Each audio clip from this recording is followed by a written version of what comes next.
Hello बच्चों, तो welcome to my YouTube channel. और आज हम पढ़ेंगे सामाजिक विज्ञान में भूगोल कक्षा 10 के लिए वर्कशीट नंबर 22 जो 25 अगस्त 2020 को रिलीज़ होगी।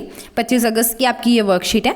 इसके अंदर हम पढ़ने वाले हैं डिफरेंट तरह की जो कृषि होती है उसके बारे में, अलग अलग तरह की, और अलग अलग तरह की जो हमारे पास फसलें होती हैं उनके बारे में। ठीक है, सो पहला है हमारे पास जो पहले तरह की कृषि है हमारे पास, दैट इज प्रारंभिक जीविका निर्वाह कृषि। प्रारंभिक जीविका निर्वाह कृषि, जीविका निर्वाह का मतलब क्या है कि उतनी ही पैसे कमाने हैं जितने से गुजारा हो सके। ठीक है, और प्रारंभिक क्यों आया, क्योंकि इसमें जो पुरानी तरीके होते हैं ना खेती करने के, वो जो है वो यूज़ किए जाते हैं। ठीक है, सो ये जो है ये भूमि के बहुत छोटे टुकड़े के ऊपर की जाती है। ठीक है, बहुत छोटे के ऊपर, यानी कि कितनी फसल होगी, जितने से गुजारा होगा उतना ही होगा।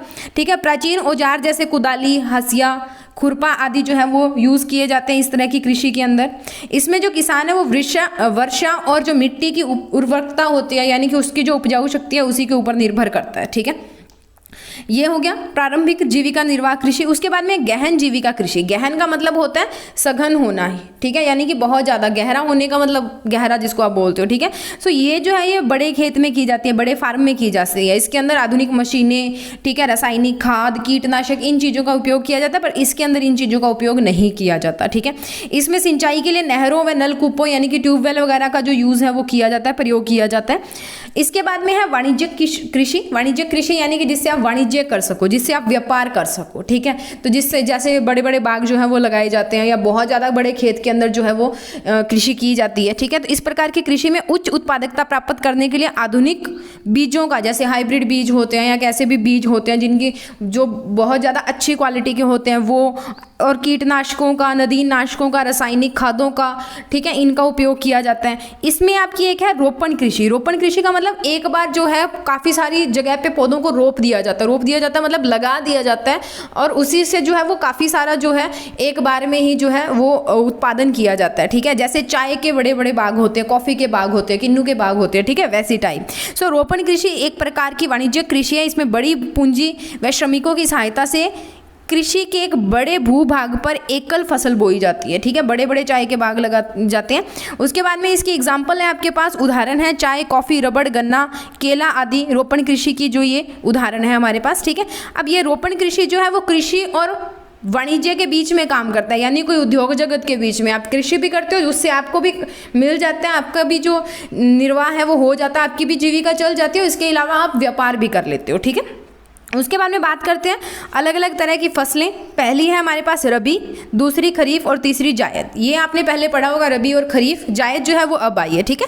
सो रबी की क्या होती है, वो जो शीत ऋतु के अंदर फसलें जो है वो बोई जाती है, यानी कि अक्टूबर दिसंबर के बीच में और अप्रैल जून के बीच में इनको काट लिया जाता है। जैसे गेहूँ, जौ, चना, मटर, सरसों प्रमुख रबी की फसलें हैं। और ये होती कहाँ पे, उत्तर या उत्तर पश्चिमी राज्यों के अंदर होती है, यानी कि जैसे पंजाब, हरियाणा, उत्तर प्रदेश, हिमाचल प्रदेश, जम्मू कश्मीर, इनके अंदर गेहूं है वो होती है। उसके अलावा हमारे पास है खरीफ की फसल। खरीफ की फसल मानसून के आगमन में बोई जाती है। ठीक है, और सितंबर अक्टूबर में इसको काट लिया जाता है। जैसे चावल, मक्का, ज्वार, बाजरा, तूर यानी कि अरहर जिसको बोलते हैं, मूंग, उड़द, कपास, जूट, मूंगफली, सोयाबीन, ये वाली फसलें। और चावल जो मुख्यतः होता है वो किस में होता है, असम में, पश्चिम बंगाल, उड़ीसा, आंध्र प्रदेश, तेलंगाना, तमिलनाडु, केरल और महाराष्ट्र के कोंकण क्षेत्र में इस चावल की खेती जो है वो की जाती है। उसके बाद में जायद फसल। रबी और खरीफ फसल के बीच में जो समय बच जाता है ना थोड़ा सा, उस टाइम में जो की जाती है, ठीक है, ग्रीष्म ऋतु में, उसे बोलते हैं गर्मी के मौसम में जायद फसल। ठीक है, जैसे खरबूजा, तरबूज, खीरा, ये चीज़ें। ठीक है, इनका। उसके बाद में है इसके क्वेश्चन जो हम देख लेते हैं। अपने घरों में उपयोग की जाने वाली रबी, खरीफ और जायद की फसलों की सूची बनाइए। रबी की फसलें जो हम घरों में यूज़ करते हैं, उपयोग करते हैं, वो है जौ, गेहूं, चना, मटर और सरसों। खरीफ की फसल है हमारे पास चावल, मक्का, ज्वार, बाजरा, अरहर, मूंग, उड़द, ये दालें यूज़ की जाती हैं। कपास, जूट, मूंगफली और सोयाबीन।